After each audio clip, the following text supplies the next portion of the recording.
हमारी सहयोगी हैं मारिया शकील जी, पूछिए सवाल। थोड़ा सा रुकेंगे ताकि कैमरे का फ्रेम आप पर आ जाए, आपकी तो प्रैक्टिस है टीवी की जी। नदवी साहब, मैं खुदा को मानती हूँ, पहले मैं इसी प्रमाइस से शुरू कर रही हूँ और ये बता रही मानती हूँ, लेकिन कुछ सवाल हैं जो जावेद साहब ने उठाया, उसका जवाब आपको देना चाहिए।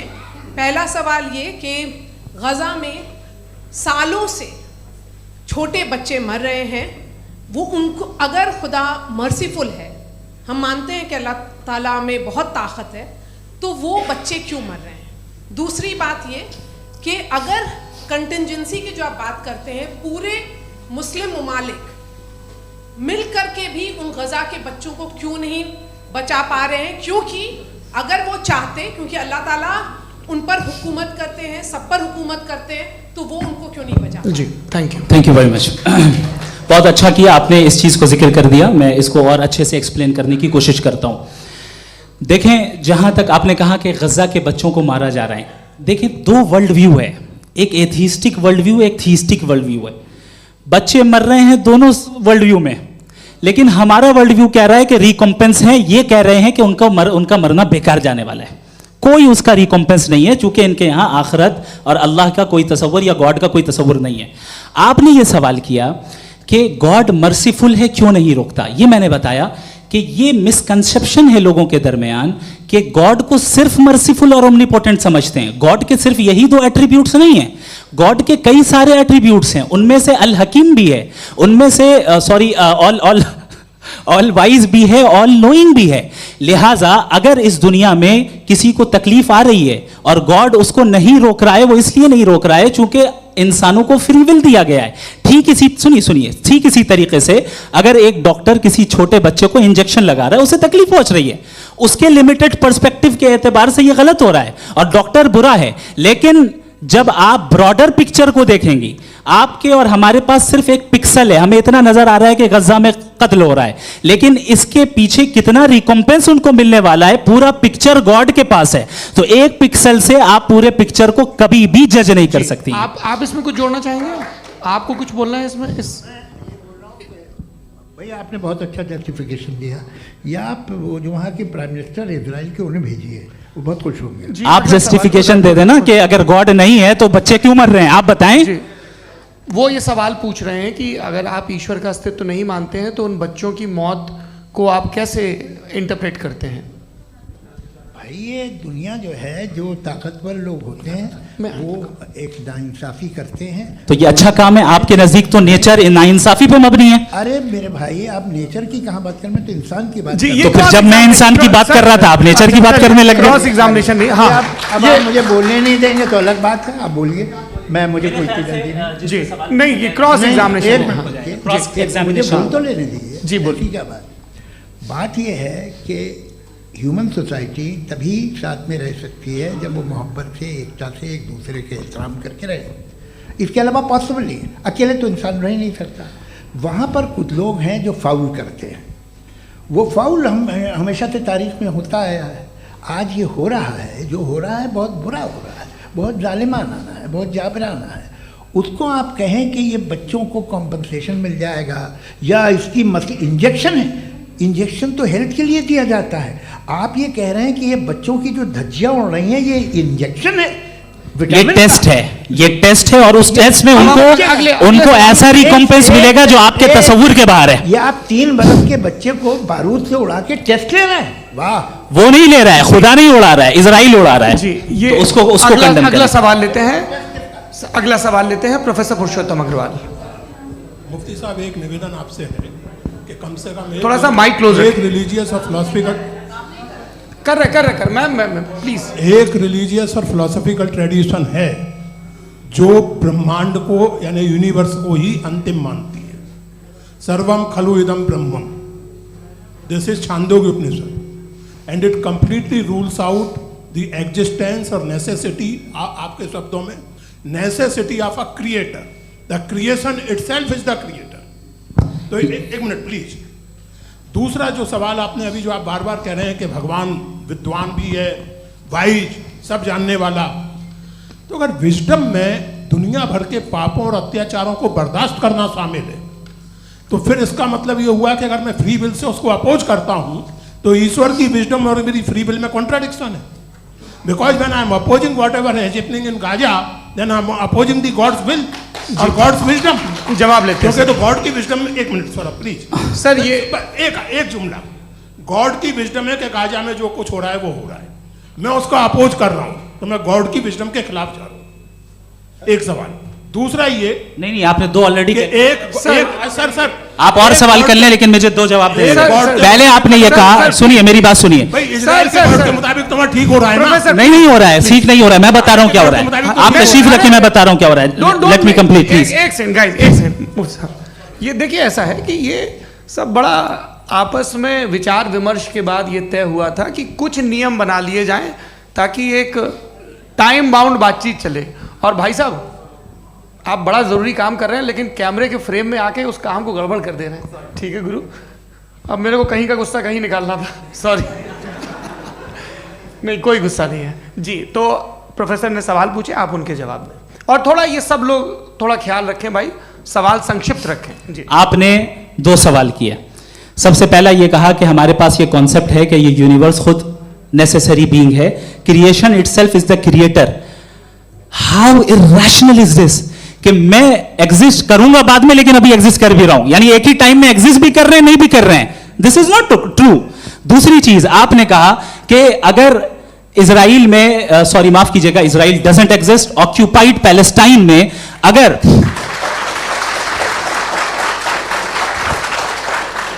ऑक्यूपाइड पैलेस्टाइन में बच्चों को मारा जा रहा है फ्री विल की वजह से और गॉड नहीं रोक रहा, ये कॉन्ट्रडिक्शन है। ये बताइए कि एक एग्जाम में एक बच्चा गलत आंसर लिख रहा है, सुनिए, एग्जामिनर चाहे तो रोक सकता है, क्यों नहीं रोक रहा है?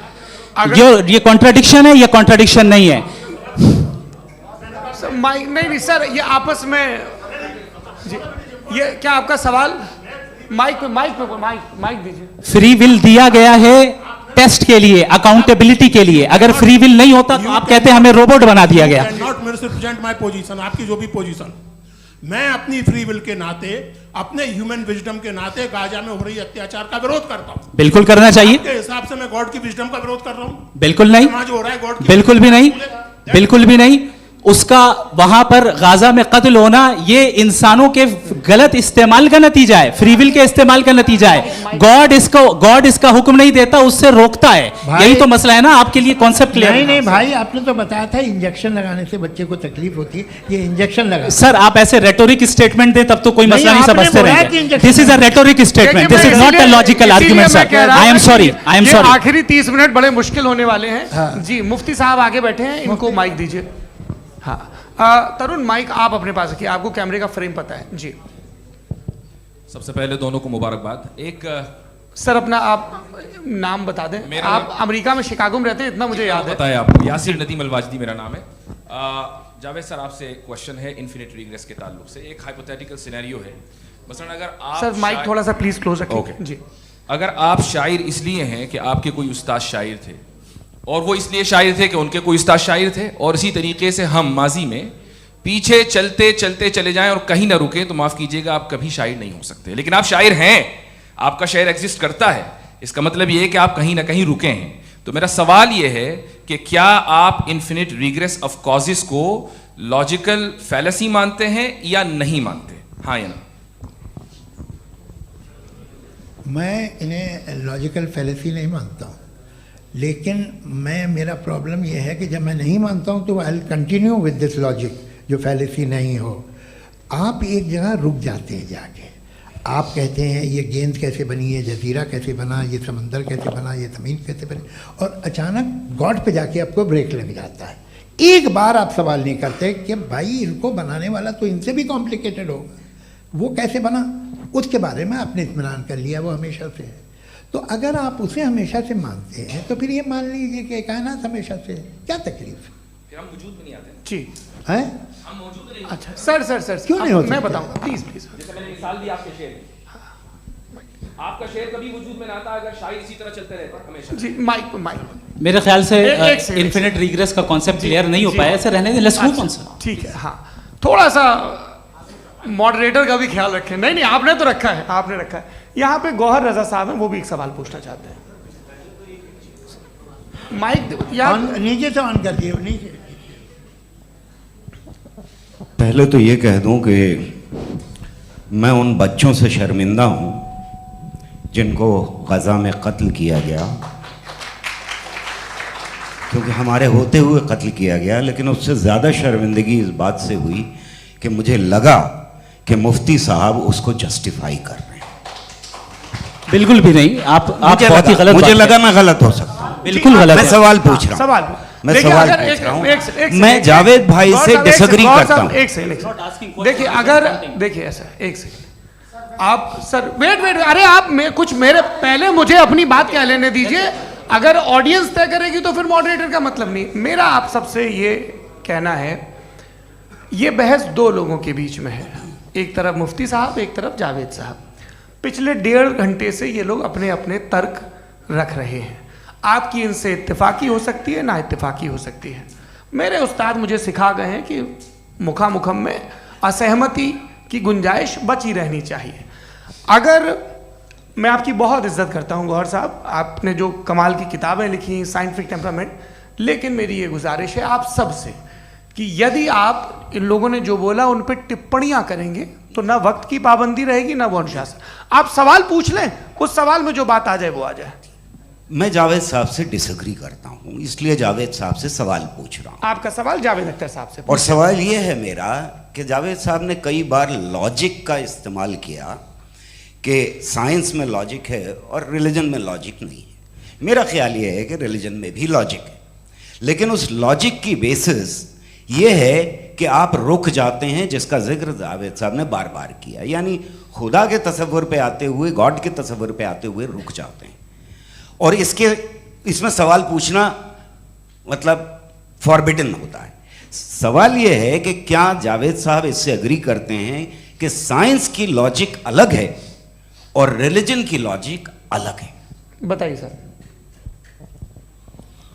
देखिए, 3 चीज़ें हैं। साइंस है, एक है मंतिक है, इस्तिदलाल है, और एक जो है कुछ भी नहीं है, फेथ है, अकीदा है। मैं अकीदे की लॉजिक का कायल नहीं हूँ। मुझे आप इस्तिदलाल से, लॉजिक से, रीज़न से समझाइए, मैं मानने को तैयार हूँ, मेरा क्या नुकसान होगा। लेकिन ये कि अकीदे पे मैं नहीं जा सकता हूँ। अकीदे का मतलब है कि तुम ये मान लो, सवाल ना करो, ये नहीं। आप सारी बातें करके, बड़ी साइंटिफिक बातें करके एक जगह जाके खुदा के हुदूद पे रुक जाते हैं, सरेंडर कर देते हैं। मैं सरेंडर करने को तैयार नहीं। दैट्स ऑल जी। ये आगे सर बैठे हुए हैं, इनको माइक दीजिए। भाई। वो आप पूछना चाह रहे थे ना भाई? हाँ, नहीं मैं थैंक यू जी। आपका नाम? आसिम इफ्तिखार। आसिम जी, पूछिए। सर, जावेद सर से सवाल है कि आपने अपने क्लोजिंग माइक थोड़ा करीब रखिए। अपने क्लोजिंग स्टेटमेंट में बात कही थी कि मज़हब का जो फ्यूचर है वो ज़्यादा दिन नहीं जाने वाला है। लेकिन मैं देख पा रहा हूँ कि जो ऑक्सफोर्ड यूनिवर्सिटी की एक स्टडी है 2011 में हुई है, जिसके 50 एकेडमिशियंस ने इसको अंजाम दिया था, उसमें वो ये कहते हैं कि जो फेथ इन गॉड है वो इनबिल्ट है ह्यूमन नेचर के अंदर, जिसको हम कहते हैं फितरत के अंदर शामिल है वो। और वो ये कहते हैं कि अगर कोई ये समझता है कि मज़हब को वो ख़त्म कर देगा तो ये उसकी गलत फहमी है। तो आप इसके बारे में, इस स्टडीज़ के बारे में क्या कहते हैं? ठीक है। मैं उनसे एग्री नहीं करता हूँ। वो कौन से प्रोफेसर होंगे? ऐसा उनके क्या पास डेटा है, इन्होंने डेटा के बेस होगा। डेटा क्या हो सकता है? फ्यूचर का डेटा तो नहीं हो सकता ना उनके पास। प्रेजेंट का डेटा हो सकता है। डेटा आपने सुना 100 साल पहले का बाद का डेटा? मैंने तो नहीं सुना आज तक। तो आज उनकी ये राय है और होगी राय, ठीक है। दुनिया में तरह तरह की राय है लोग, लेकिन मैं समझता हूँ कि वक्त के साथ इंसान ज़्यादा से ज़्यादा रीज़नेबल और लॉजिकल होता जा रहा है। आज आप देखिए वेस्टर्न यूरोप में क्या परसेंटेज है नॉन बिलीवर्स की, बहुत हाई। वहाँ चर्च खाली पड़े होते हैं। तो अल्टीमेटली को इंसान कोई ऐसी बात बहुत अरसे तक नहीं मान सकेगा, चाहे गलत या सही, जो उसे, उसके दिमाग को, उसके जहन को, उसकी लॉजिक को अपील न करे।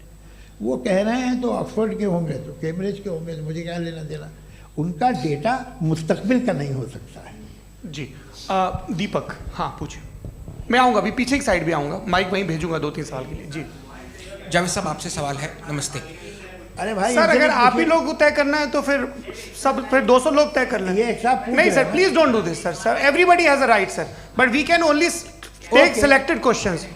नो नो सर अरे ये भाई, यंग लोग भी आराम हैं से। तो इनकी ये एक अब उतने बात यंग, सुनिए। भाई आप यंग हैं कि नहीं हैं? एक मिनट, वो कह रहे हैं वो भी आइए, यंग हैं पूछ रहे हैं ना साहब, भाई। आप उनकी नौजवानी पर दावा उनको ही करने थे। हाँ मुफ्ती साहब आप यंग, हाँ पूछे। अरे भैया सर मेरा सवाल ये है, कुछ इनसे भी तो पूछो। जी हाँ, नहीं बस आपसे एक सवाल है। जैसे थीस्टों के पास अपने जो ईश्वर को मानते हैं उनके पास अपने सोशल गेट टुगेदर्स हैं, 5 रोज़ आज क्रिसमस आने वाला है, होली है, दिवाली है, ईद है। एथिस्ट क्या ऑफर कर रहे हैं? मतलब मैं इनकी दुकान से बोलूं मैं आना चाहता हूं उस तरफ, पर मैं अट्रैक्ट नहीं हो पा रहा हूं। मैं सोशल गेट टुगेदर्स क्या है आपके पास? वो ये कह रहे हैं कि जो धार्मिक लोग हैं, अलग अलग धर्म के लोग, उनके उत्सव त्योहार कॉन्ग्रीगेशन बड़ी अच्छी बहुत बात। हैं। अब आपको मैं एक सुनाता हूँ, यहाँ हिस्टोरियन भी बैठे हैं। मृदुला जी आप बताइएगा सही है कि नहीं। ये एक कॉन्स्टेंटाइन एक ग्रीक रोमन बादशाह था जो क्रिश्चियनिटी आने के 400 साल बाद उसने डिसाइड किया कि मैं क्रिश्चियन हो जाऊंगा, मेरी पूरी स्टेट कैंसिल हो जाएगी। उस ज़माने में ऐसे ही होता था, राजा जो धर्म इख्तियार करता था वो जनता भी कर लेती थी। इसलिए कि वो हो गया था बैंकरप्ट, और उसे जो मेडिटेरियन कोस्ट के रिच क्रिश्चियन वो थे मर्चेंट, उससे पैसा चाहिए था। तो उसने कहा यार क्रिश्चियन हो जाओ। तो उसने अपने वजीर से कहा कि भाई ये हिस्ट्री है कि अब हम लोग क्रिश्चियन हो जाते हैं। पहले सर हो जाएंगे, कोई प्रॉब्लम नहीं है, लेकिन एक प्रॉब्लम ये है कि 17 दिसंबर से 25 दिसंबर तक जो पेगन फेस्टिवल होता, जो पेगन जो फेस्टिवल होता है वो बंद हो जाएगा, इसलिए कि हम क्रिश्चियन हो गए तो होगा नहीं। तो वो बच्चों को बहुत बुरा लगेगा, पब्लिक को बहुत इन्जॉय करते हैं, ख़ासतौर से 25 को मेन डे। उसने कहा हाँ ये तो सही कह रहे हो। ये जीसस क्राइस्ट की पैदाइश कब थी?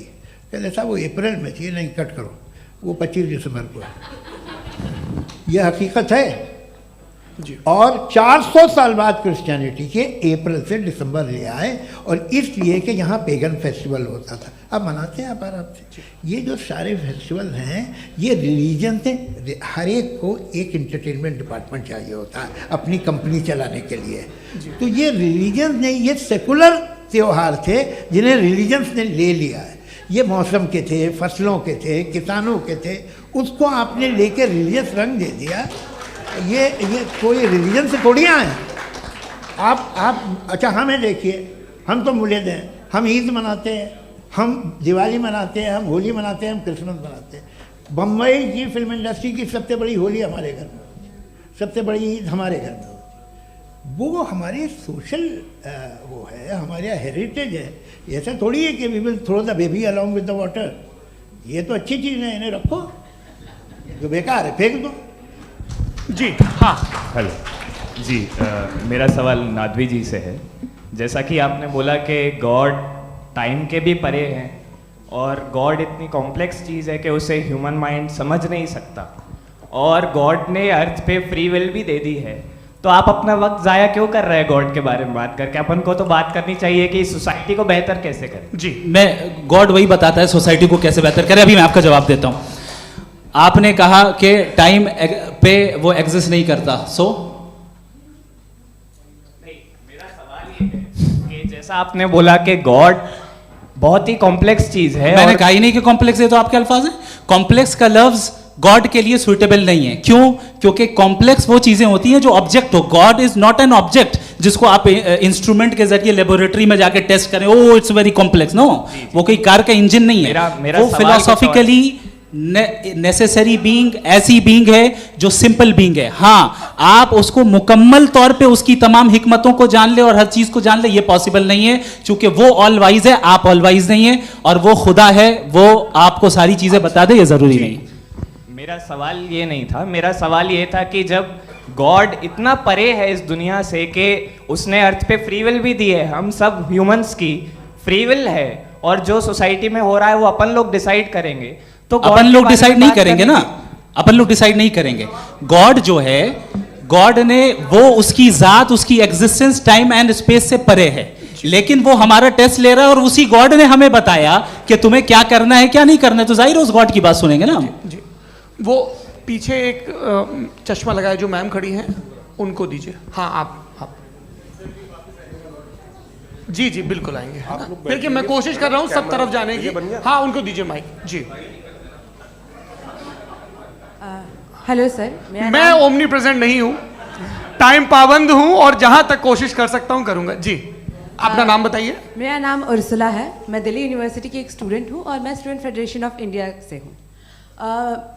मेरा सवाल मुफ्ती जी से है कि इस हॉल के इस कमरे में बैठ के हम लोग रेप की मोरालिटी के बारे में फिलोसफिकली बात तो कर सकते हैं, बट असलियत ये है कि रोज़मर्रा की ज़िंदगी में औरतें रेप के थ्रू गुजरती हैं और हम लोग सिर्फ नंबर्स पे इस तरह नहीं देख सकते, क्योंकि कितनी औरतें हैं इन कंट्रीज़ में जहाँ पे आप बता रहे हैं कि केसेस कम हैं, जिनका एक्सेस है कि वो जाके केस फाइल कर सकें। कितनी औरतें हैं जो जिनको काम करने की आज़ादी है उन कंट्रीज़ में। यूरोप में ये आज़ादी आ गई, यूरोप में ये रूल्स आ गए, तो हम आज उसके बारे में बात कर पा रहे हैं। जी जवाब। आपने ये कहा कि कमरे में बंद होकर हम लोग इस पर फिलोसफिकली बात कर सकते हैं, लेकिन हकीकत में क्या हो रहा है, वो ग्राउंड लेवल पे क्या हो रहा है जो बहुत गलत हो रहा है और वो सफ़र कर रही हैं। आई अग्री, बहुत गलत हो रहा है और जो गलत हो रहा है उसको हमें रोकना है। और क्यों रोकना है, वो गलत क्यों है, हमारे पास इसका ऑब्जेक्टिव फाउंडेशन है, इनके पास उसका ऑब्जेक्टिव फाउंडेशन नहीं है। मैं ये कहना चाह रहा हूं कि जहां पे भी जुल्म हो रहा है, जहां पे भी औरत पे जुल्म हो रहा है या उसकी इज्जत लूटी जा रही है या उसे तकलीफ पहुंचाई जा रही है, और सिर्फ औरत नहीं किसी इंसान के ऊपर भी जुल्म हो रहा है, तो उसके खिलाफ खड़ा होना, ये मॉरलिटी हमारे पास गॉड के पास से आई है। वरना जावेद साहब तो कह रहे हैं कि जो है मेजॉरिटी डिसाइड करेगी, तो मेजॉरिटी तो कभी भी बदल सकती है।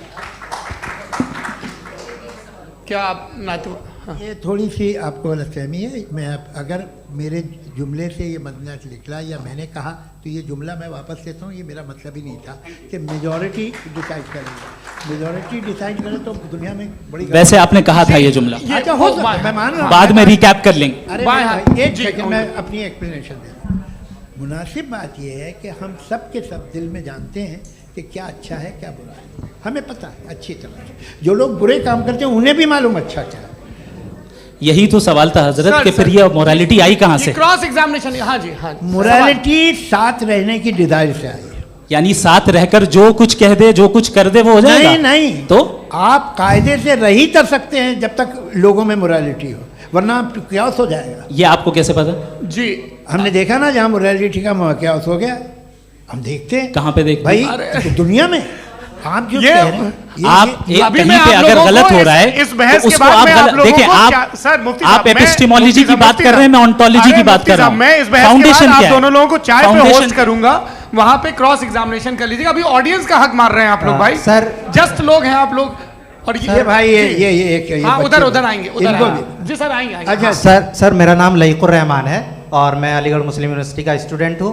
और जहाँ तक मुझे पता है कि sir you are also product of Aligarh Muslim University. मैं भी उसी चमन का बुलबुल। हाँ सर, तो बड़ी खुशी हुई मुझे जान करके कि मैं आपसे मिलूंगा। सवाल सर, मेरा सवाल यह है, सर सैयद अलैहिर्रहमा का नज़रिया ये था कि खुदा के वजूद को अक़ल के दायरे में रह कर के तलाश करना, न कि पूरी तौर से उसका इनकार कर देना। Sir how will you define it?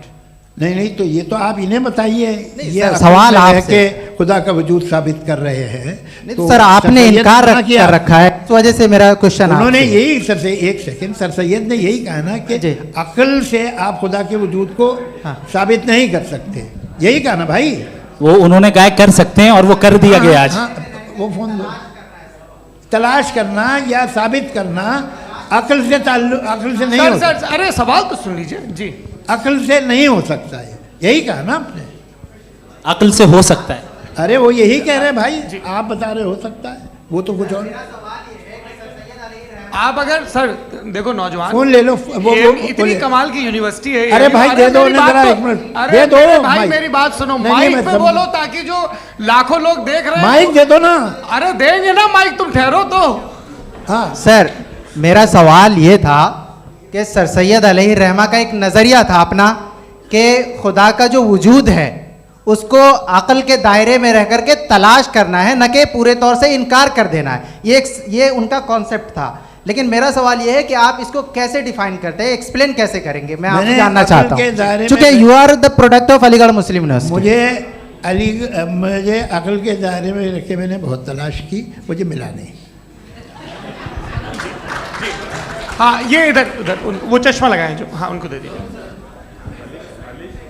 जी जी फटाफट पूछिए, बस 5 मिनट है, 5 मिनट में खत्म हो रहा है। हाँ अस्सलाम वालेकुम मुफ्ती साहब। एंड मेरा सवाल जावेद अख्तर साहब से। क्या नाम है आपका? अरे भैया सब मुझे तो पूछ रहे हो। फैज पूछिए फैज साहब। तो मेरा सवाल ये है कि अभी जो एथियस्ट है वो problem of evil argument use कर रहे हैं अगेंस्ट मुस्लिम्स, राइट? कि इस दुनिया में इतना सारा इविल है और अगेंस्ट मुस्लिम तो यहाँ अगेंस्ट थियस्ट। हाँ थोड़ा सा करेक्ट कर लीजिए भाई, पूरी मशक्कत इसी बात की थी कि किसी एक मजहब पे बात न टिके। जी, तो बेसिकली ये आर्ग्यूमेंट ऐसा है कि इस दुनिया में इतना ज़्यादा ईवल एग्जिस्ट करता है और अगर एक ऑल गुड गॉड है तो वो रोकता क्यों नहीं है? लेकिन इस सवाल में एक हिडन अजम्पशन ये है कि इस दुनिया में ईवल एग्जिस्ट करता है। अब एथियस्ट ये कैसे ऑन्टोलॉजिकली प्रूव कर सकते हैं कि इस दुनिया में ईवल एग्जिस्ट करता है? मैं आपको बताता हूँ, थोड़ा सा समझा। नहीं सर, हम लोग इनको सुनिए। नहीं please don't do that. I want to explain ontologically. नहीं हम समझ गए सर, इनको अब जवाब देने दीजिए। अच्छा सवाल पूछ लो। मैं अभी तक क्या था वो मैं थोड़ा सा ऐड ऑन कर लेता हूँ। तुम गुरु, तो हम जब इसका राउंड 13 करेंगे ना तब तुमको स्टेज पे बिठाएंगे। जी तो हाँ जल्दी से। तो देखिए एथियज्म के हिसाब से सब कुछ रैंडमली बन गया है, सब कुछ एटम्स और मॉलिक्यूल्स है। एक पत्थर में और मुझ में सिर्फ इतना फर्क है कि हम लोग एटम्स और मॉलिक्यूल्स का अलग अलग रीअरेंजमेंट है। अब एक पत्थर को कोई इंसान तलवार से 2 टुकड़ों में काट दे या मुझे, according to atheism it is same. There is no evil and good according to atheism. जी अच्छा, फैज साहब का सवाल ये है कि हाँ कोशिश भी करते तो इससे गलत सवाल नहीं कर पाते। एक लाइफ फॉर्म है और लाइफ फॉर्म में फीलिंग्स हैं, मतलब लाइफ फॉर्म सुनता है, देखता है, टेस्ट कर सकता है, फील कर सकता है। तो उसकी ये जो क्वालिटी इस बबल में आ गई हैं वो जानवर में भी है, इंसान में भी है। तो जाहिर है कि उसे कोई तकलीफ पहुंचेगी, तो चूंकि उसके पास वो सेंसिटिविटी है तो मैं करेगा। पत्थर में वो सेंसिटिविटी नहीं है। तो ये क्या सवाल हुआ कि अगर पत्थर को काटा तो पत्थर को तकलीफ नहीं होती, तो आपको काटे तो आपको क्यों तकलीफ हो? बैठ जाइए। जी हाँ अगला सवाल। हाँ पूछे जी जावेद अख्तर साहब। अरे भैया सब आप लोग मुफ्ती साहब को छोड़ रहे हैं, मेरे ही पीछे पड़े हैं क्या? फिर चलो बोलो भाई। You asked how God can exist when children die in Gaza. हाँ? You asked how God can exist when children die in Gaza, and you also mentioned the rise of atheism in Europe. But the same events also are leading many atheists and non-believers to turn towards faith. How do you interpret this contradiction, where suffering pushes some away from God, yet brings others closer to belief? देखिए आपको एक बात बताऊं, दुनिया perfect तो कहीं भी नहीं है, हर जगह कुछ खामियां हैं। बेटा एक मिनट, मैं आप ही को कहेंगे, देखो वो तो कुछ खामियां, कमज़ोरियां, खराबियां सब जगह है। लेकिन अगर देखोगे ईमानदारी से कि दुनिया सबसे ज़्यादा महज़ब कहाँ है, एक आम शहरी को कहाँ हुकूक हासिल हैं, वो बोल सकता है, अपनी मर्ज़ी से काम कर सकता है, अपनी मर्ज़ी से राय दे सकता है, हुकूमत के ख़िलाफ़ बोल सकता है, बरसरे इक़्तिदार लोगों के बारे में बोल सकता है, सरमायादारों के ख़िलाफ़ बोल सकता है। तो आपको ये स्कैंडिनेवियन कंट्रीज़ में मिलेगा, वेस्टर्न यूरोप में मिलेगा। मैं नहीं कह रहा वो परफेक्ट है, बिल्कुल नहीं, वहाँ बहुत ख़राबियाँ भी हैं, परफेक्ट तो कोई। लेकिन जिन जिन मुल्कों में, लैटिन अमेरिका देखो, गल्फ़ देखो, वहाँ पर आपको ये ज़रूर है कि रेप नहीं होते होंगे। रेप की ज़रूरत क्या है भाई? उसको तो ख़रीद लो, घर में रखो, सड़क पर रेप करने की क्या ज़रूरत है? मगर सुनिए, मगर हकीकत ये है कि वहाँ शख्सी आज़ादी राय देने की, बोलने की नहीं है। जी ये एक आखिरी सवाल मुफ्ती साहब से। हाँ मैम, इनको माइक दीजिए। शुक्रिया। मेरा नाम मनीषा है, मैं हरियाणा से आई हूँ। मैं मुफ्ती साहब से एक बात पूछना चाहती हूँ। आप बार बार जावेद साहब को कॉन्ट्राडिक्ट तो कर रहे हैं कि आपने ये कहा, लेकिन आप भी अजम्पशंस के बेसिस पे बात कर रहे हैं। आपने खुदा के होने का कौन सा प्रूफ पेश किया है, खुदा की एग्जिस्टेंस का? अब इस सवाल को अलग रहने दीजिए, कौन एथीस्ट है कौन नहीं है। और दूसरी बात जो आपने एक छोटी सी कही थी कि ये फ्री विल का इस्तेमाल करता है इंसान अपनी, लेकिन उस फ्री विल का इस्तेमाल में मतलब खुदा ने ये दे दी सबको ये इजाज़त कि वो कितना घिनौनापन और कितने ज़्यादा ख़राब से ख़राब तरीके इस्तेमाल कर सकता है। जवाब सुनते जी। आप फ्री विल को मानती है ना, या अब कहती है कि फ्री विल नहीं है ना? मानती है ना? तो अब आपके पास इसका कोई एक्सप्लेनेशन नहीं है कि अगर एक इंसान उस फ्री विल का इस्तेमाल करके गलत काम कर रहा है और बच के अच्छी ज़िंदगी गुजार के निकल जा रहा है, उसका कोई रिकम्पेंस नहीं है। हमारे वर्ल्ड व्यू में जो इंसान गलत काम कर रहा है उसको भी रिकॉम्पेंस यानी उसका बुरा बदला मिलना है, और जो सही काम कर रहा है उसको सही बदला मिलना है। लिहाजा जो फ्री विल है वो इस तरीके से है कि एक लिमिटेड टाइम तक खुदा ने मोहलत दी है। ऐसा नहीं कि छूट दे दी, जो करना है करते रहो हमेशा। वक्त आएगा जब एग्जाम का टाइम खत्म होगा तब रिजल्ट आएगा, दौराने एग्जाम जबरदस्ती आपको नहीं बताया जाएगा। अरे भाई एक सेकंड, जी, एक सवाल मुफ्ती साहब से मेरा, मुफ्ती साहब से जी, रुक जाइए, आपसे फोन, आप इसके बाद आपसे यही रहेंगे वो। हाँ, बोलिए। मैं मुफ्ती साहब एक ही सवाल करता हूँ कि अगर जो हो रहा है फ्री विल से हो रहा है और एक दिन बरोज़ क़यामत इंसाफ होगा मैशर में वगैरह वगैरह, तो दुआ क्यों मांगते हैं लोग? दुआ मांगते हैं इसके मतलब है अभी भी उसने ये डिपार्टमेंट रखा है कि मैं रोज़मर्रा की ज़िंदगी में इंटरफेयर बिल्कुल बिल्कुल ही कैन। तो तुम कैन हो, तुम मुझे नौकरी दिला देते हो, मेरे बेटे को ग्रीन कार्ड दिला देते हो, और 45,000 बच्चे मरते उन्हें रोकते नहीं हो। नहीं तो क्या आप ये कह रहे हैं कि इस दुनिया में जालिमों को कभी पकड़ ही नहीं होती है? अरे जो भी पकड़ होगी वो बच्चे रोते हैं। बिल्कुल, देखिए मैंने अपने ओपनिंग स्टेटमेंट में यही कहा था कि जनाब जावेद साहब सिर्फ इमोशनल आर्गुमेंट देंगे। This is an emotional argument. ये छोटे मोटे इसके पीछे का रीजन मैंने बताया क्या है। देखिए मैं बार-बार यहाँ पर मंच से आप लोगों को सज्जनों इसलिए कह रहा हूं ताकि थोड़ा सा आपके कॉन्शियंस पे जोर रहे कि आपको ऑर्डर बचा के रखना है। वक्त तय हुआ था, ये वक्त पूरा हुआ, आपने इतने धैर्यपूर्वक सुना।